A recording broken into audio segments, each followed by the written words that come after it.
Oh, she is pigeon toe. Alrighty, it has been a minute since I have uploaded a Jeep video, but in that minute we've gotten just a few things done to this thing.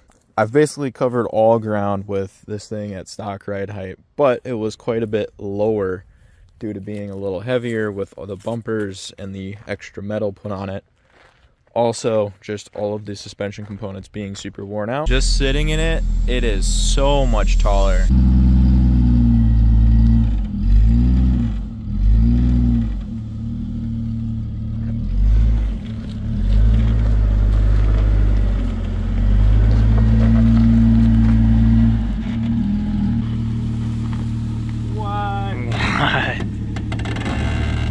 You used to always have to just ram it up here and slide on the sliders.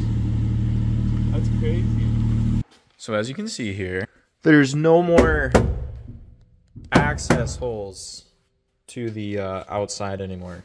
I'll see if I have any old stuff to throw in here, but basically everything from here on to the left was all entirely gone. Anything from here on to the right was all entirely gone.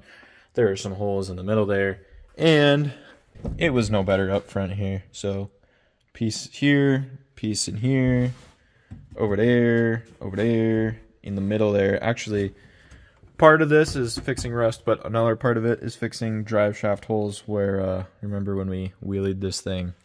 At the lift gate, all the way to the pedal box, there is interconnecting brand new pieces, like the entire way forward. Yes. I don't have to worry about throwing mud on the inside of the roof anymore. So hopefully I pressure washed the inside of this for the last time. So on the slightly more functional side of things, there is a complete overhaul that happened underneath this thing. And it was immediately apparent that this needed to happen. But Levi, what size plate is this? 1/8 inch plating, 3 sides on the underside. This took forever to do. So Levi was cutting pieces, handing them off to me, and I was welding them in. And that was quite the tag team ordeal right there. This would have to be one of the ASAP projects out there. This thing was practically bending in half out there. But now you can actually flex the Jeep and then open the rear doors, and they will actually open. So it's quite the success story. Also, we have another new custom exhaust. This time we're looking at straight pipe, no catalytic converter, straight to, I think this is a Buick Resonator. So good flow in there, but you can see from one side to the other, she just resonates a little bit. It actually sounds pretty decent. And here you can see the suspension package, at least version 1 that is. I'm not 100% sure this is where it's going to stay.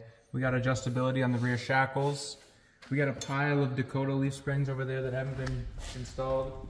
It's a little stiff in the rear and doesn't flex as well as it ought to. Tell us the maths. We got 3 inches at the top of the wheel well in the front. 3-inch gain? 3-inch gain. Then at the rear, we actually got what's closer to 4.5 inches, which is the advertised spec of at least the front part of the lift. Yeah, Tell so them about where you got the lift. I got the lift. I got the lift on Marketplace for $300. So basically I got the drop shackles, I got the springs, all the shocks, and then the lower arms up front here. So for $300 I got that, and then for $100 pulled I got the Dakota leaf springs from a junkyard. So definitely not the freest lift, but you know, sticking to you know, saving money here on a temporary setup, hopefully temporary setup, I didn't think we did so bad. But now we get to show the fun part. So sitting around since 2020, Levi got these tires from his shop, and they're basically a really nice set of Milestar Patagonias, but they're extremely chopped, like extremely chopped. So they were gonna throw them away. Well, Levi nabbed them. Also, he nabbed these wheels, which I believe are Focus or Fusion wheels. So they are aluminum and they are kind of large, but they fit the tire. It's going to rub like crazy.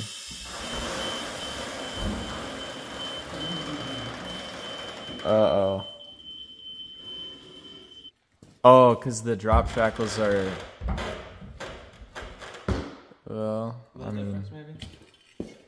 Yeah, they're like straight up and down right now, but... Yeah. So it's going to need some tweaking. We're not going to be going to Moab right now, but... Man, look at that thing. Monster. Whoa, whoa, whoa, whoa, whoa. Dude, it looks so aggressive now.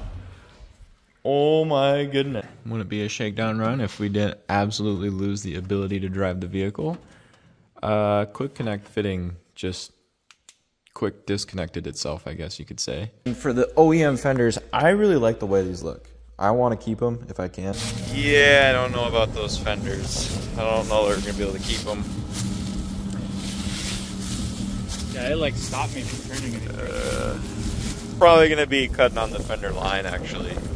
Turns out there was a lot of rubbing, and to fix the rubbing, the first thing we did was we upgraded from inch spacers to 1.5 inches. Off camera, we were trying to get the rear to flex out, and what we realized, the rear was kind of too stiff to flex out, and it kept transferring all of that into the front and not evening out. So to come up with a solution for that, Levi concocted this shackle relocator.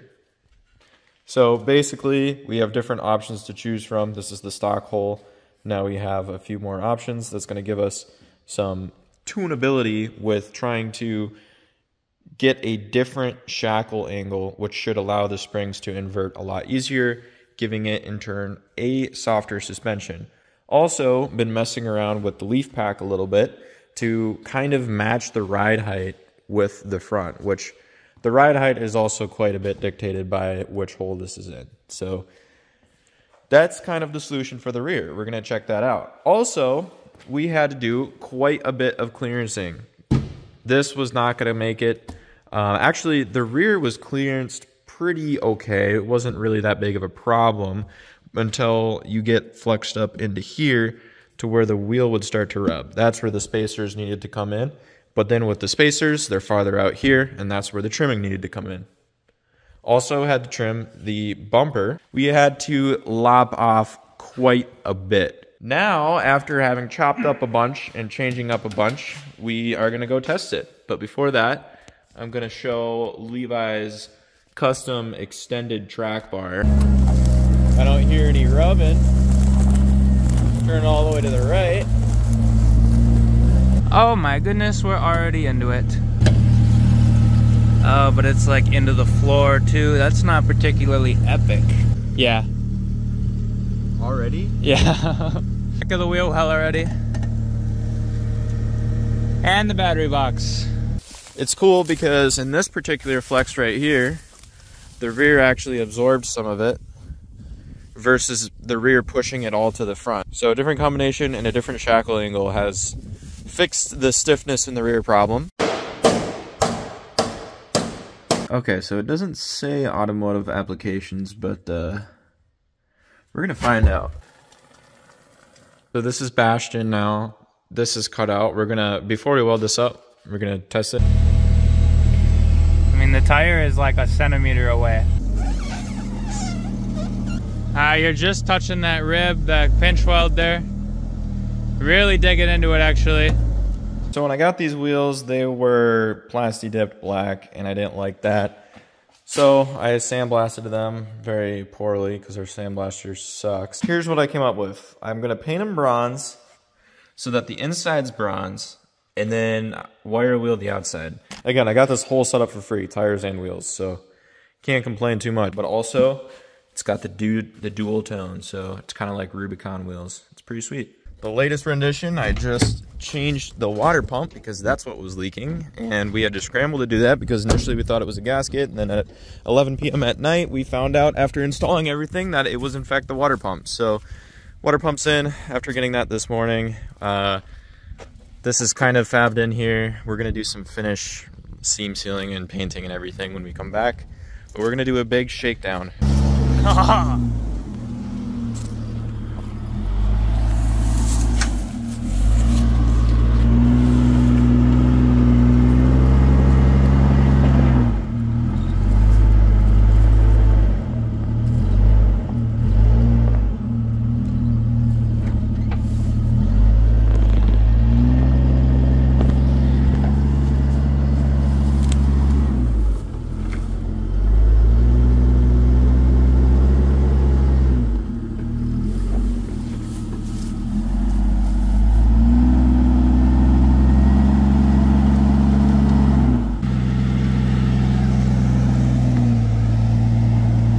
Yep, looking good.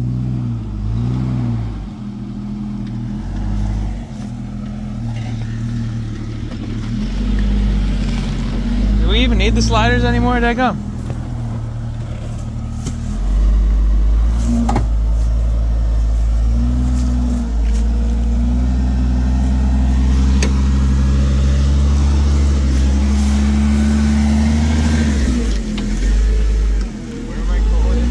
Alright, straighten it out and go a little bit passenger.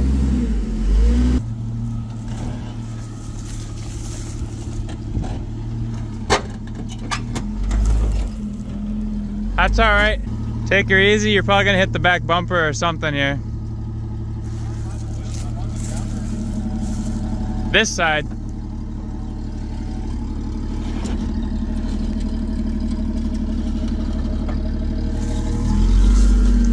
Nice. That's a brand new one. Yeah. Heck yeah.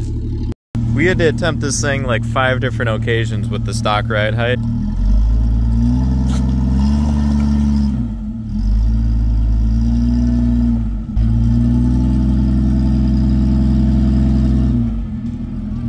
Oh yeah. No, she's gonna grab.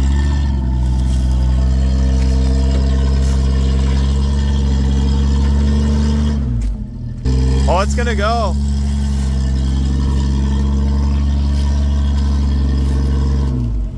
Oh yeah.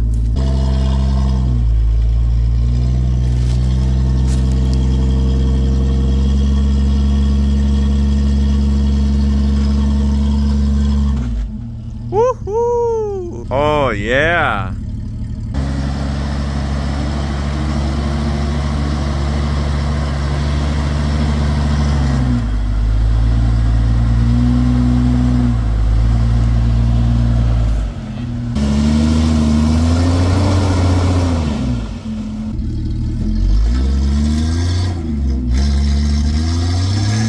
No, it's not stoked. Yeah. Oh. Yeah, but it's higher up. Yep, you're clear.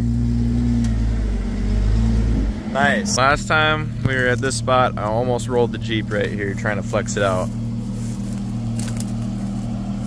Now, you could easily just continue to drive and drive right over it.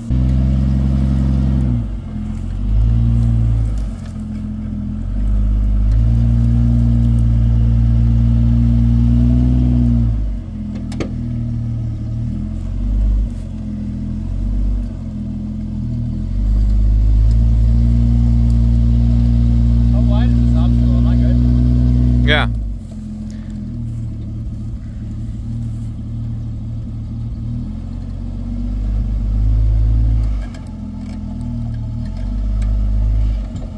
No way, I'll be pretty impressed if it makes it over. This is gonna be the hard part. It's starting to climb in the rear though. Okay, I think it's exactly the height you need to be.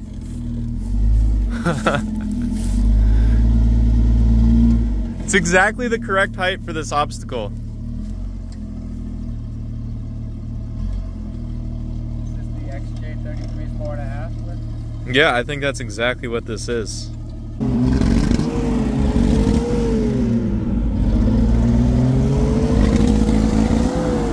Yeah, it's pissed again.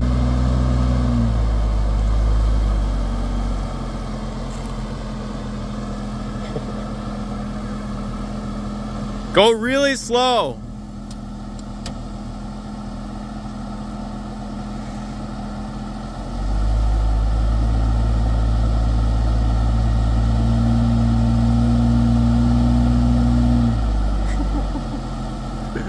She finally slipped off.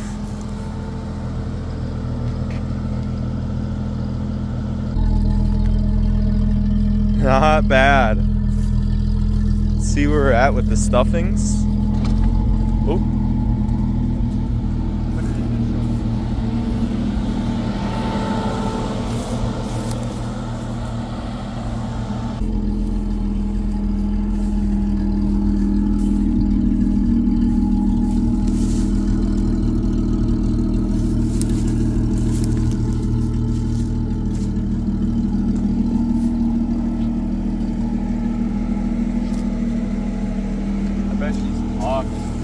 It's tucked. It's up in there pretty good.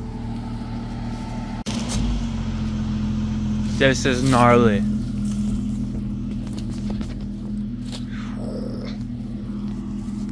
You're on the right trajectory to get up that. Oh, she is pigeon-toed. Oh, you're really, oh, you bent the tie rod bad. Oh, she is pigeon-toed. Yeah, that's about to hit the oil pan, daggone. Yeah, let's back out of here and we'll fix the steering. Yeah, that's bad. Oh no. That's how the drop bar looks. But look, it's like stuck on top of the tractor. Yeah. I don't think that's how it's supposed to be, is it? Luckily, here at Levi's Junkyard, we do not throw anything away. And if you guys remember the donor Jeep I bought for this thing 2 years ago, almost 3 years ago, we kept the tie rod along with the axle and everything else. So what we're gonna do is we're gonna put a pipe over this and sleeve it so that it will be stronger. But we have a slightly larger problem at hand. And that is, this Jeep at some point was in an accident where this rail has been wrecked. And according to the damage I am now seeing, the structural integrity has left the chat. Also, we can no longer drive this Jeep above 25 miles an hour because we are going to get rid of this. The last thing that this thing still struggled with was overheating. Surprise, surprise, my XJ can't keep its temps down. But what I found out is it may not actually be an overheating problem. Oh, doing a little research, we found out that my fuel PSI, just from initial startup, was sitting at around 35 and even lower, and possibly even drops down over time. So we are struggling in the fuel pressure department. One new fuel pump later. It's a big improvement over 20 to 35 at max. Basically, fixed the tie rod problem and hopefully fixed up the steering box or steering frame area bending problem. Tie rod is sleeved. Frame is plated. Very plated. Quite. We really want to test it, but the weather has not been in our favor, and so is timing, and it's late November now, but we're going to take the opportunity to test something else. So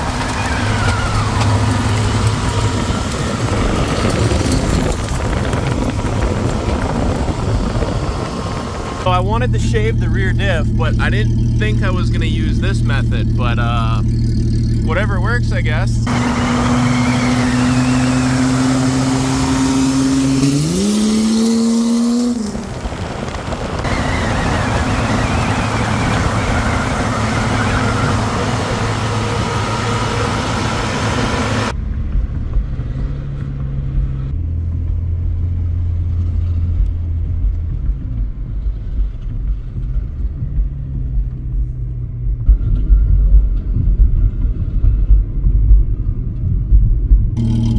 Cover, so hopefully it's not going to start leaking, but that's about as much as you're supposed to ground off, I think. Worried I may have just cooked the diff. It sounds terrible now. It's full.